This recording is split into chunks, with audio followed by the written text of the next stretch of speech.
नमस्कार, मैं अंजलि मिश्रा और स्वागत है आपका द न्यूज में। राहुल गांधी विदेश में जाकर देश की बुराई, देश के प्रधानमंत्री की बुराई करते नजर आते हैं, लेकिन तब क्या हो जब राहुल गांधी को ऑन द स्पॉट इस बात को समझाया जाए कि आपको विदेश में आके देश की बुराई नहीं करनी चाहिए, क्योंकि इंदिरा गांधी ने भी यही किया था। भरी सभा में राहुल गांधी को शर्मिंदगी महसूस होने लगेगी, ऐसा आपको और मुझे भी लगता है, लेकिन ऐसा नहीं हुआ, बल्कि राहुल गांधी तो एरोगेंट प्रिंस की तरह बिहेव करते नजर आए। आखिर क्या है पूरा माजरा, आइए आपको विस्तार से बता देते हैं। बता दें आपको, कांग्रेस नेता राहुल गांधी भाजपा और प्रधानमंत्री नरेंद्र मोदी का विरोध करते हुए भारत को बदनाम करने की लगातार कोशिश कर रहे हैं और थक भी नहीं रहे। ब्रिटेन की कैम्ब्रिज यूनिवर्सिटी में बोलते हुए उन्होंने देश में लोकतंत्र का खतरा वाले प्रोपागेंडा को आगे बढ़ाया। हालांकि अब उनके इस प्रोपागेंडा और भारत विरोधी बयान पर उन्हें एक पत्रकार ने इंदिरा गांधी से सीख लेने की सलाह दे डाली। जी हाँ, बिल्कुल सही सुना आपने। बता दें आपको कि राहुल गांधी लंदन में आयोजित भारत पत्रकार संघ IJA के कार्यक्रम में बोल रहे थे। इस कार्यक्रम में उन्होंने एक बार फिर देश को बदनाम करने की कोशिश की। हालांकि वहां मौजूद एक पत्रकार ने उन्हें बताया कि इंदिरा गांधी से जब उनकी गिरफ्तारी के बारे में पूछा गया था तो उन्होंने साफ तौर पर कह दिया था कि वह भारत के बारे में कोई भी गलत बात नहीं करना चाहती है। भारतीय पत्रकार संघ के कार्यक्रम में राहुल गांधी को इंदिरा गांधी के बारे में बताते हुए एक बुजुर्ग पत्रकार ने कहा कि मोरारजी देसाई द्वारा गिरफ्तार किए जाने के बाद इंदिरा गांधी लंदन आई थी। तब यहाँ आयोजित एक प्रेस कॉन्फ्रेंस में उनसे एक पत्रकार ने उनसे जो उनके भारत में जेल जाने के अनुभव को लेकर सवाल किया था। इस सवाल के जवाब में इंदिरा गांधी ने ये कहा था कि वह इस प्रेस कॉन्फ्रेंस में भारत के बारे में कोई भी बुरी बात नहीं करना चाहती। उन्होंने आगे कहा कि अब आप लगातार भारतीय मीडिया पर हमला कर रहे हैं। आपके कैम्ब्रिज में दिए भाषण में भी यही किया था। मैं आशा करता हूं कि आप इंदिरा गांधी द्वारा कही गई बातों से कुछ सीखेंगे। और जैसे ही यह बात उन्होंने कही तो बगल से एक आवाज आई कि आपके पास क्या क्वेश्चन है। राहुल गांधी एरोगेंटली कहते रहे, कोई क्वेश्चन नहीं है, नो क्वेश्चन। तो साफ तौर पर उसने ये भी आखिर में कहा कि मैं आपका आपका वेल विशर हूं और मैं चाहता हूं कि आप PM के पद पर आपको देखना, लेकिन मैं चाहूंगा कि आप इससे सीख भी लें। लेकिन राहुल गांधी किसी को सुनने को तैयार नहीं है, क्योंकि वो अपने एजेंडा और प्रोपागेंडा के तहत ही काम करते हैं। गौरतलब है कि राहुल गांधी ने ब्रिटेन की कैम्ब्रिज यूनिवर्सिटी में बोलते हुए भारत को बदनाम करने की नापाक कोशिश की थी। इस कार्यक्रम में बोलने के बाद देश में राहुल की जमकर किरकिरी हुई। हालांकि इसके बाद भी उन्होंने भारत विरोधी स्वर अल्पना बंद नहीं किया। जब उन्होंने लंदन में भारत पत्रकार संघ के कार्यक्रम में भी कैम्ब्रिज वाली बात को दोहराई। राहुल गांधी ने कहा कि भारत में लोकतंत्र के ढांचे पर बर्बर हमले हो रहे हैं। मीडिया से लेकर न्यायपालिका, संसद, हमला, सभी पर हमला हो रहा है। भारत के लोगों की आवाज उठाना भी अब मुश्किल होता जा रहा है। उन्होंने ये भी कहा कि भाजपा चाहती है कि भारत चुप रहे, क्योंकि सरकार चाहती है कि वह भारत का है, उसे ले सके और इसे अपने करीबी दोस्त को दे सके। यही विचार है, जनता का ध्यान भटकाना और फिर भारत की संपत्ति को 3, 4, 5 लोगों को सौंप देना। उन्होंने BBC के ऑफिस पर इनकम टैक्स के विभाग की कार्रवाई को लेकर भी बात करते हुए कहा कि BBC को अब इसके बारे में पता चल गया है, लेकिन यह सब पिछले 9 साल से भारत में लगातार चल रहा। हर कोई जानता है कि पत्रकारों को डराया जाता है, उन पर हमला किया जाता है, धमकी दी जाती है, सरकार की लाइन पर चलने वाले पत्रकारों को पुरस्कृत किया जाता है। BBC के सरकार के खिलाफ लिखना बंद कर दे तो सब कुछ ठीक हो जाएगा, कोई भी चीज़ प्रॉब्लम नहीं है, सही भी मामले गायब हो जाएंगे। बता दें, इससे पहले भी राहुल गांधी ने कैम्ब्रिज में भारत विरोधी दुष्प्रचार किया था।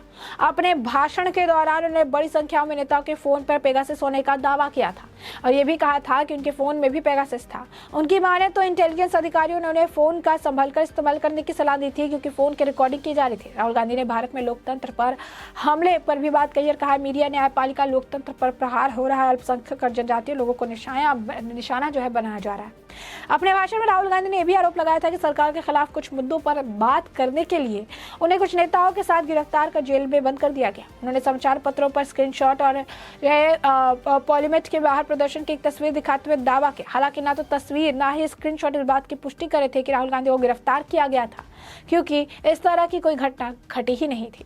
राहुल गांधी ने जिस तस्वीर को पार्लियामेंट में बाहर प्रोटेस्ट का बताया था, वो दरअसल साल 2020 के हाथरस कांड के बाद की तस्वीर थी। और हाथरस जाने के रास्ते पर यमुना एक्सप्रेसवे के पास राहुल गांधी और प्रियंका गांधी रोक लिया गया था और उस वक्त इलाके में कर्फ्यू लगा हुआ था। राहुल गांधी भी हाथरस जाने की जिद कर रहे थे। ऐसे में कुछ घंटों के लिए उन्हें हिरासत में ले लिया गया था। संबोधन के दौरान कई झूठ राहुल गांधी बोलते नजर आए और उन्होंने अपने ऊपर दायर मुकदमों का भी झूठा करार दिया। राहुल ने दावा किया कि उन पर ऐसे क्रिमिनल केस चलाए जा रहे हैं जो नहीं होने चाहिए। तो इसी तरीके से राहुल गांधी ने भारत का दुष्प्रचार किया। समय रहते हुए वहां पर मौजूद पत्रकार ने उन्हें बताया भी कि किस तरीके से उनकी ग्रैंड मदर उनकी बड़ी बहन की तरह थी और इंदिरा गांधी, पंडित नेहरू, उन सभी से वो मिल चुके। उन्होंने ये भी कहा कि इंदिरा गांधी ने जब उनसे पूछा गया था कि जब वो भी जेल गई थी और भारत में उनका कैसा एक्सपीरियंस रहा, तो इंदिरा गांधी ने कहा, मैं इस धरती पर आकर भारत के बारे में एक भी गलत शब्द नहीं बोलना चाहती। उन्होंने कहा कि मैं आशा करता हूँ कि आप इंदिरा गांधी से कुछ सीख लेंगे। तो साफ तौर पर सलाह थी। भरी महफिल में जो है उन्हें शर्मिंदा होना पड़ा क्योंकि इस तरीके की वो बयानबाजी कर रहे थे। और इसके बाद भी अगर आप देखेंगे, इसके बाद भी राहुल गांधी समझे नहीं। लोगों की इस पर प्रतिक्रिया है। लोग कहते हैं ये भी हुआ।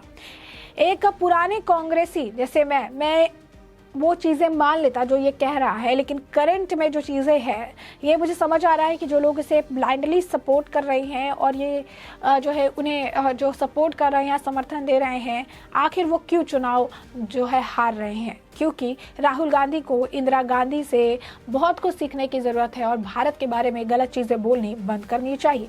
एक और व्यक्ति लिखते हैं कि आखिर किसने भारत बाहर जाकर भारत का जो है इंसल्ट किया, भारत का अपमान किया, राहुल गांधी ने बोलते नजर आए। वहीं आपको बता दें कि हरनाथ सिंह यादव द्वारा तो ये भी कहा गया कि राहुल गांधी भारत से जो है चाइना से भी ज़्यादा खतरनाक है। पाकिस्तान, बीबीसी, खालिस्तानी जितने खतरनाक है उससे ज़्यादा राहुल गांधी खतरनाक है। तो ये देखिए किस तरीके से उनके द्वारा ये चीज़ें कही गई। एक और व्यक्ति है अरुण पुदुर, उन्होंने लिखा कि राहुल गांधी एक कांग्रेस सपोर्टर जो लंदन में मौजूद था, उसने राहुल गांधी को आईना दिखा दिया। कांग्रेस मीडिया और आईटी सेल अब ये चीज़ आपको नहीं दिखाएगी। राहुल गांधी, आपको बता दें, संकेत उपाध्याय ने लिखा कि राहुल गांधी एक क्वेश्चन का जवाब दे रहे थे जहां पर भारत के बारे में बाहर इंसल्ट होने की बात हो रही थी। अशोक पंडित ने लिखा कि ऑडियंस में बैठे एक व्यक्ति ने राहुल गांधी को आईना दिखा दिया, घुमा फिरा के राहुल गांधी को एक्सपोज कर दिया। वहीं आपको बता दें कि एक और व्यक्ति लिखते हैं, राहुल गांधी आप ये नहीं समझते हैं कि अब वो आपको क्या कहना चाह रहे थे। वो आपको ये कह रहे थे कि इंटरनेशनल प्लेटफॉर्म पर भारत के बारे में गलत चीज़ें मत बोलिए। फिर एक और व्यक्ति लिखते हैं कि एक एल्डरली मैन ने राहुल गांधी को कहा कि भारत के बारे में विदेश में आकर बुरी बातें मत कहिए। और उन्होंने ये भी कहा था कि इंदिरा गांधी खुद ये चीज़ करती थी और भारत के बारे में कोई भी गलत चीज़ें बाहर आकर नहीं कहती थी।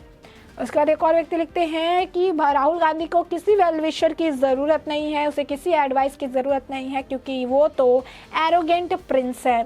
और ये जिस तरीके से ये कह रहे थे, नो क्वेश्चन, इसे भी ये बात समझ आ गई कि ये किसी की भी सुनने वाले नहीं है। कुछ लोग ये कह रहे हैं कि बेसिक ह्यूमैनिटी भी राहुल गांधी के अंदर मौजूद नहीं है। कोई उन्हें अगर रास्ता भी दिखाना चाहता है तो राहुल गांधी उस नक्शड़े राजकुमार की तरह बिहेव करते हैं जिसे किसी की बात सुनाई और समझ नहीं आती है। उन्हें जो बोलना है वो बोलते रहेंगे। तो ऐसे में साफ तौर पर राहुल गांधी की ये घोर बेइज्जती जो है देखने के लिए मिली, जहां पर उन्हें समझाया गया, स्कूल किया गया कि आप भारत के बारे में, भारत से बाहर आकर गंदगी मत फैलाइए, बुरा मत बोलिए। तो ऐसे में हमने आपको पूरा मामला बड़े विस्तार से बताया कि पूरा मामला क्या है। और अब इस पूरे मामले पर आपकी भी जो राय हो, हमें कॉमेंट सेक्शन में कॉमेंट करके ज़रूर साझा करें। धन्यवाद।